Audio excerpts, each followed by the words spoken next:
Magandang araw po, Pag-asa Weather Update. Alamin ang lagay ng panahon ngayong araw na Sabado, November 11, 2023.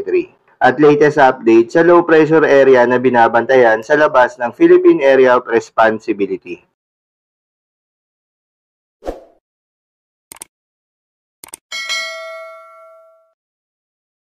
So sa kasalukuyan po, meron tayong binabantayan ng low pressure area. Nasa labas po ng ating Philippine Area of Responsibility. Kung makikita po natin sa ating satellite image, may mga cloud clusters po tayo na yung nakikita po natin location ng ating low pressure area. And yung latest location niya po ay nasa 2,455 kilometers silangan po yan ng Mindanao. As of ngayon po, kung makikita po natin yung mga kapal na kaulapan na dala nitong low pressure area ay hindi pa naman nakakaapekto or umaabot sa anong bahagi ng ating bansa. Although sa ngayon po, hindi natin inaalis yung posibilidad na ito'y maaaring pumasok ng ating Philippine Area of Responsibility at makakaapekto or magdadala ng maulan na panahon sa ilang bahagi ng ating bansa sa mga susunod na araw. Kaya continuous po yung monitoring natin, mag-antabay lamang po sa mga updates na ilalabas ng Pag-asa sa mga susunod na araw patungkol dito sa binabantayan na low pressure area. Sa ngayon po, ang nakakaapekto sa ating bansa ay yung mainit na hangin or maalinsangang hangin na nanggagaling sa dagat Pasipiko. Yan yun po yung easterlies affecting Southern Luzon, Visayas, pati na rin po Mindanao area. Meanwhile, amihan naman po ang patuloy nakakaapekto sa extreme Northern Luzon. So makikita po natin sa ating satellite image, wala po tayo nakikitang mga kapal na kaulapan na magdadala ng malawakang pag-ulan sa anong bahagi ng ating bansa. So mostly isolated na mga pag-ulan ang mararanasan. Ito po yung mga pag-ulan na tumatagal ng 30 minutes hanggang sa 2 oras. And mga pag-ambon naman posibleng maranasan sa Batanes as well as sa Bubuyan Islands. And dahil din po sa epekto nitong easterlies, mas magiging frequent yung mga thunderstorms lalong-lalo na sa eastern sections ng Southern Luzon, Visayas, Mindanao, particularly po dyan sa Quezon Province, pati na rin Bicol Region, Eastern Visayas, Caraga, and Davao Region. So patuloy pa rin po yung maaliwalas na panahon, although nakikita po natin hindi pa naman makakaapekto itong binabantayan na low pressure area sa anong bahagi ng ating bansa. So mostly fair weather conditions pa rin po tayo. Kung may mga pag-ulan ay panandali ang buhos ng ulan dulot ng mga localized thunderstorms or isolated rain showers or thunderstorms. Sa mga temperatura nga po natin sa mga piling syudad sa ating sa Luzon area, for Lawag maglalaro mula 24 to 33 degrees Celsius. Medyo may kainitan po ang maximum temperatures for Lawag. 24 to 32 degrees Celsius naman sa Tugigaraw at 17 to 25 degrees Celsius sa Baguio City. Maximum temperatures for Metro Manila as well as sa Legazpi aabot ng 33 degrees Celsius.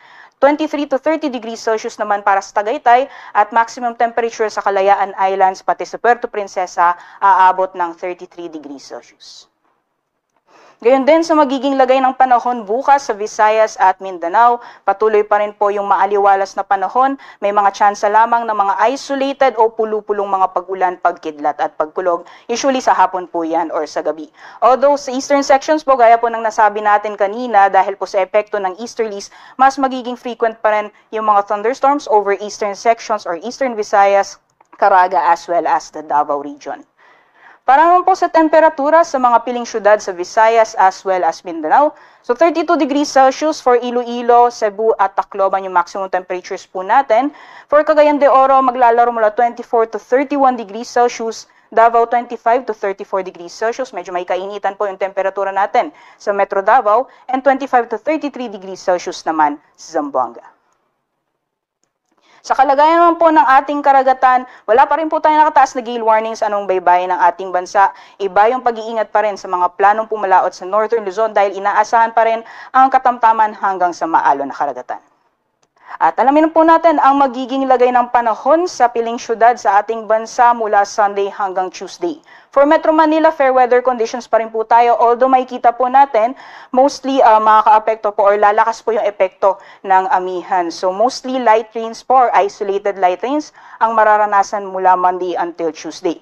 For Sunday naman, possible pa rin po yung mga isolated rain showers or thunderstorms. Para sa agwat ng temperatura mula Sunday until Tuesday, sa Metro Manila maglalaro mula 24 to 33 degrees Celsius.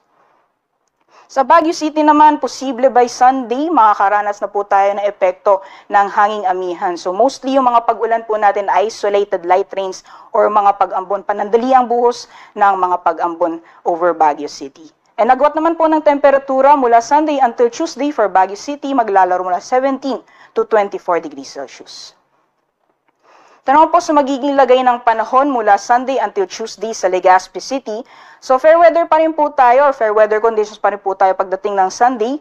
Lalakas po yung epekto ng northeast monsoon by pagdating po ng Monday. So mostly yung eastern sections po ng Luzon area ay makakaranas ng maulap na papuwinan, may kasamang mga pag-ulan or may hinang mga pag-ulan. And by Tuesday, possible na makaka-apekto po yung shear line sa Legazpi City. So mostly mga scattered rain showers o mga kalat-kalat mga pag-ulan, pagkidlat at pagkulog ang mararanasan. Sa agwat naman po ng temperatura mula Sunday until Tuesday, maglalaro mula 25 to 33 degrees Celsius.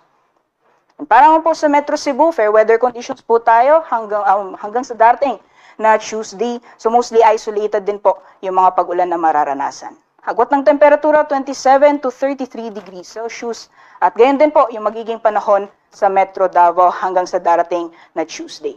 Temperatures naman 24 to 33 degrees Celsius.